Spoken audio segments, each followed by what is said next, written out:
Welcome to Upper Elementary Simplified, the podcast where busy and overwhelmed teachers find thoughtful ideas to get students engaged in meaningful learning experiences.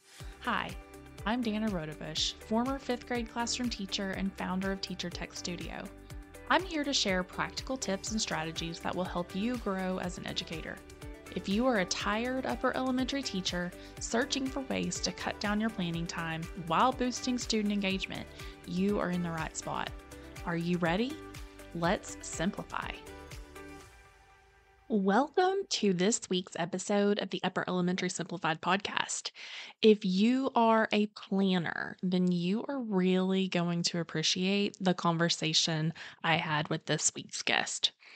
I had April Pickett from Teach Travel Read on to chat all about curriculum mapping and lesson planning.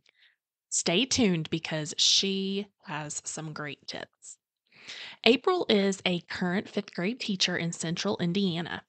She has been teaching for 14 years and brings a wide range of knowledge in the world of elementary education. April has degrees and certifications in elementary education, psychology, reading, pliability, and is currently working on adding STEM to her licensure. She loves to spend time with her puppy, exercise, read, and travel the world. Let's welcome April to the show. April, welcome to the show. Please tell my audience a little bit about you and how you serve the education community. Awesome. Well, my name is April. I am the creator, founder, CEO, whatever you want to call it, of Teach Travel Read, and that is very much my life is teaching, traveling, and reading. I have, let's see, this is my 14th year teaching, and I've been in fifth grade the past few years. I've taught upper elementary my entire career. I actually worked as a media specialist for several years and have my master's in library and information science. And I just really enjoy teaching. Definitely has its struggles and challenges for sure. But I just, I was telling somebody the other day, it's a passion job and that passion fades sometimes, but then it comes back and I just love it. And I'm very focused on helping teachers with curriculum mapping, lesson planning, trying to save time for sure, and trying to make sure that we're using the little time that we have to our advantage. Absolutely. 100% agree with everything you said there. So, April, I know, like you said, that one of your areas of expertise is in curriculum mapping and lesson planning, which are related, but still different. So, let's start out by defining the difference between curriculum mapping and lesson planning. So curriculum mapping is more, a lot of people use the term scope and sequence. Like when you look at your year at a glance, you're kind of looking at, okay, here's where I'm starting in August here or September, here's where I'm ending the school year. And it's more by subject, especially in elementary school, unless you're departmentalized. It's like, okay, in math, I'm going to be teaching this unit during this time, this, social studies, this reading, etc. Versus lesson planning is more like by unit itself or by week or even by day, because we know we all have those moments where it's just like, I don't know what I'm doing right now. I'm just going to wing it and go with something right before the kids get to me. Lesson planning is just a little more like the pieces of the overall curriculum map in view. I think that's a great way to think about it. That's so true. I was always told in the classroom, modify and adapt, and that's exactly what lesson planning is and should be. So, how can lesson planning fit into curriculum mapping? So the way I do it is I actually do my curriculum map for the whole year. And then I actually take that to help me with my unit or weekly, daily lesson planning. So, for example, let's say I'm getting ready to teach a reading unit. I have it mapped out. Okay, I'm focusing on this specific novel. I've set aside this much time for it from beginning to end. But then when I actually go to make the lesson plans, I look back and I say, okay, here's how much time. Here are the standards that I need to cover. Can I realistically accomplish it during that time? What other things do I want to include? So, like, am I including some science standards? Am I including some social studies standards? grammar, math, etc. Very much like what cross-curricular things can I do? Um, and then so I kind of just put those pieces together so that I can say, okay, here's exactly what I want to accomplish. And that helps me get my mind wrapped around so I'm not scrounging so much to try to figure it out. I love that. I'm such a planner. So that just all is like makes me happy. So I would love it if you would share some of your tips for how teachers can save time with both curriculum mapping and lesson planning, because time is such a valuable commodity for teachers. So that's the number one thing that people ask me or say that they struggle with is time. And it's true. Like I've met teachers that they don't have planning time because their kids don't go to specials, or if you do, maybe you have a very limited amount of time, or maybe you have PLC meetings or other meetings. So when people say, I need more time, we're not going to get more time, but it's about how can we use the time that we have most effectively. I think really the best thing with that is to be able to look at, okay, here's what I need to accomplish during this time. So, like, I'm a big proponent of a batch planning. When you start batch planning in the beginning, it seems very overwhelming. So, I always recommend maybe just little pieces at a time. So like one year I focused only on ELA for batch planning. Then I started adding in more elements over the years to help me kind of be like, okay, here's what I need to accomplish. So batch planning is just really just taking everything that you're wanting to do for a particular subject. And it could be maybe just for like 2 weeks or 3 weeks or for a unit, depending on what you want to batch plan. But then that actually saves you time because you're not constantly every day having to plan those lessons and try to figure out what you're going to be doing next. So that's one way that I say it helps save time. Having the overall curriculum map, that whole view for the school year, helps save time because if you have that created, so like I usually create mine at the end of the school year, the previous school year, or during the summer sometimes. Um, now that I've been doing it for several years, I just duplicate what I have and just tweak things here and there. So it doesn't really take me as long until we get a new curriculum, and then I have to like kind of revamp some things. But having that curriculum map for the whole school year actually helps with that time as well, because then it's like you're not having to think and worry about what to do. You have that. Another one I would say is also collaboration. And when I say collaboration, it can mean two things. Like how can you work with your team in order to maybe divide and conquer? Okay, who's gonna focus on this? Who's gonna focus on this, et cetera, et cetera. Versus like let's plan some ideas together.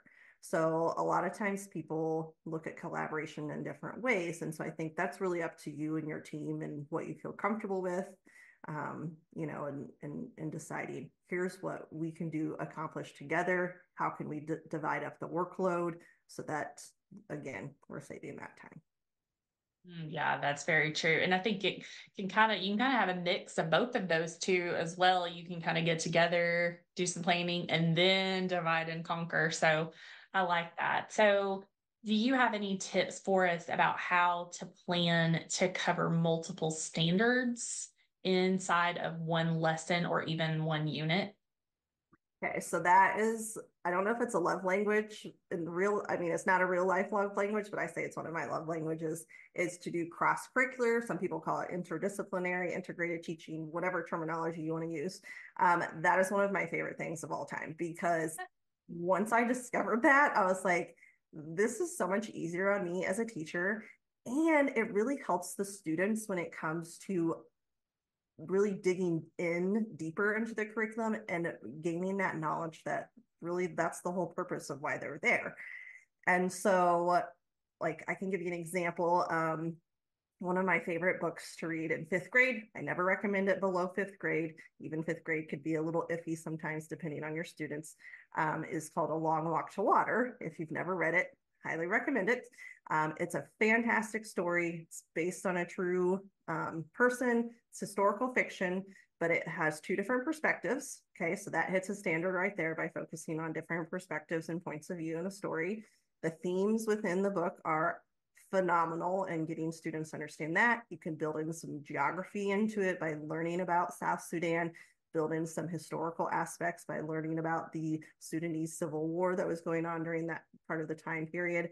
I've even built science standards into the unit, getting to talk about researching and learning about clean drinking water access and figuring out how to have that for everybody in the world, not just in developed countries. So there's so many things that you can really pull together. And that was just one book at, like maybe 3 to 4 weeks at the most in the school year, that we read, but they are still referring back to later in the school year because it had such an impact. And I was able to hit so many pieces of content and standards with that one particular book.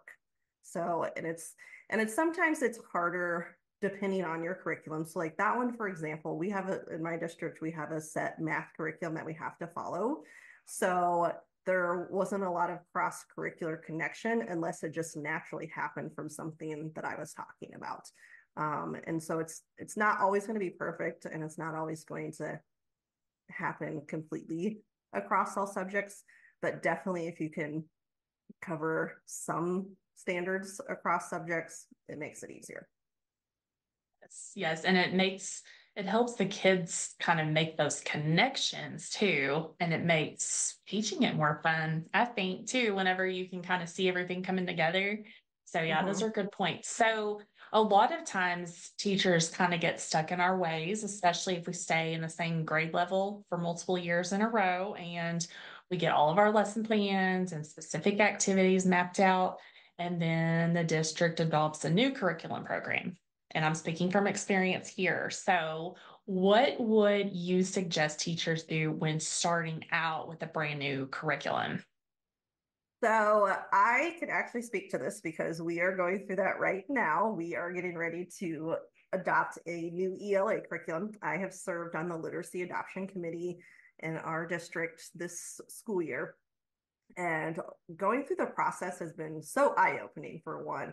I'm really hoping that other districts really take into account what all teachers say. And we've had teachers K-5, we have MLL teachers, we have resource teachers, we have administrators, district level people on this huge committee going through. We really dug through. We looked at, before we even started looking at curriculum, we looked at some specific things in the shifts in reading, especially focused around the science of reading, which isn't really a shift. It's been there for many, many years, but it's become a big thing.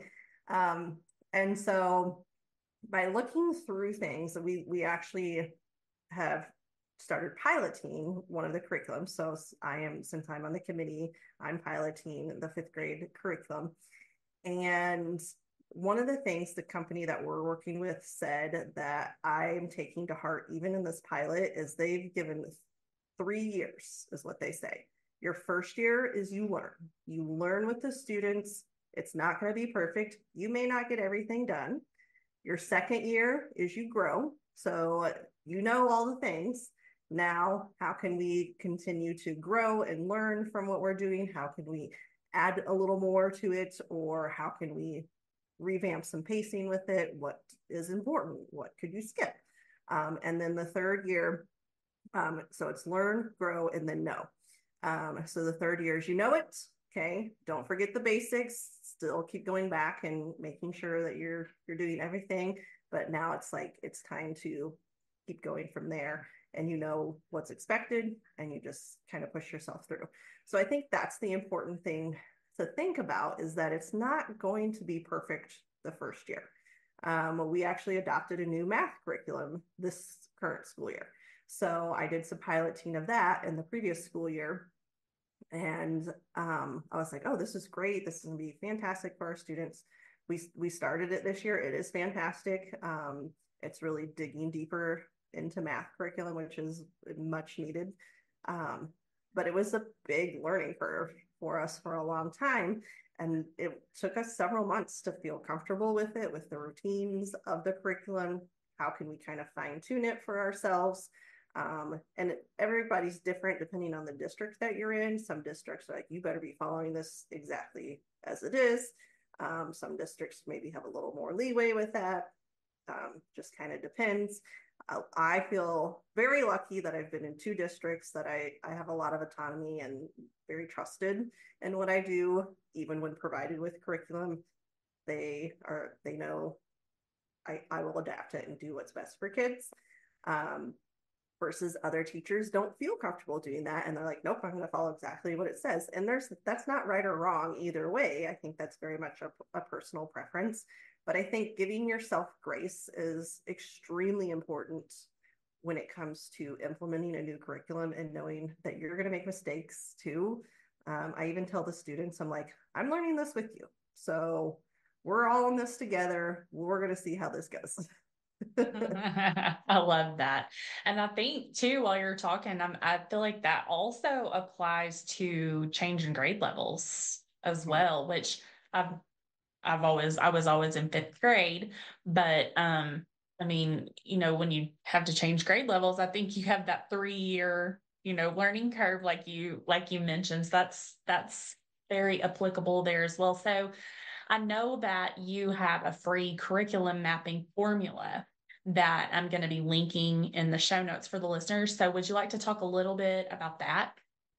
Yeah, so I have a guide that just kind of takes you step by step through some things into how to curriculum map your entire school year.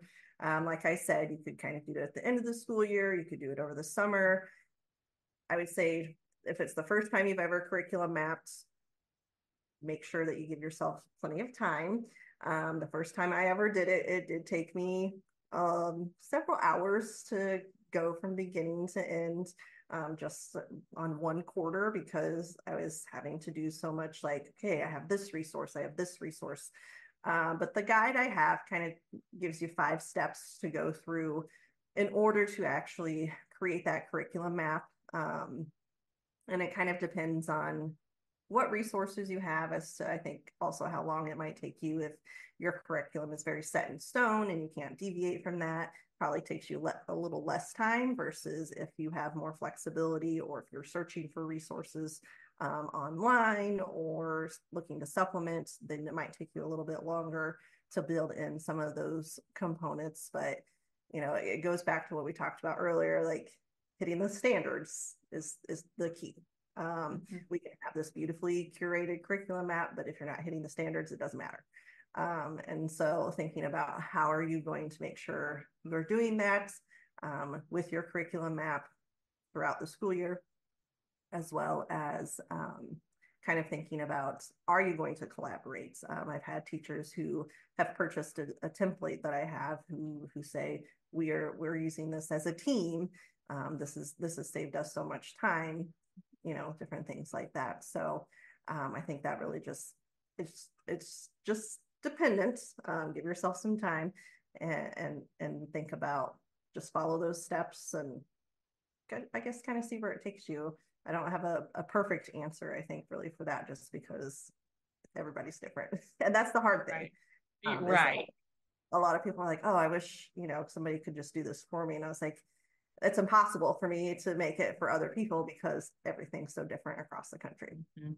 Yeah. And really, you wouldn't want somebody to do it for you, because then you're not familiar with it. When I look at somebody else's big curriculum map, it's kind of overwhelming. But if you work on it piece by piece, then you're more into it, I guess. You're more connected with it. So I think that sounds like a really, really great resource. And like I said, I will be linking that in the show notes. So if you're listening and this sounds like something that you're interested in, go and check out April's curriculum map guide. And that would be really, really great. So April, please go ahead and tell my audience where they can find you if they want to connect with you further. Perfect. So I am on social media. So my link, my handle for that is Teach Travel Read. There's teach underscore travel underscore read. Or I do have a YouTube channel that I actually use my name for that one. It's just at April Pickett. If you search my name on YouTube, you can find me. I have lots of helpful tutorials and videos on there. And then I do have a website, teachtravelread.com. That's also available, or you can email me, april@teachtravelread.com. I mean, so many ways that I'm available You are to everywhere. help. That is awesome. And I will link all of those places in the show notes as well. So, April, thank you so much for being here today and sharing all of your knowledge and tips. It's been very, very helpful, and I've enjoyed speaking with you. Yes, thank you so much. Absolutely. Thank you so much for listening this week. I hope that you have a great week ahead, and I'll see you back here next week, same time, same place. Thank you so much for listening to this episode of Upper Elementary Simplified. I hope you are able to take away something useful that will help you grow as a teacher. I do have a quick favor to ask before you go. If you are enjoying the podcast, please let me know by leaving me a review. It really does make a difference because reviews impact search results, which helps me to expand my reach to other educators. Plus, I love to read my listeners' comments. Until next time, keep life simple.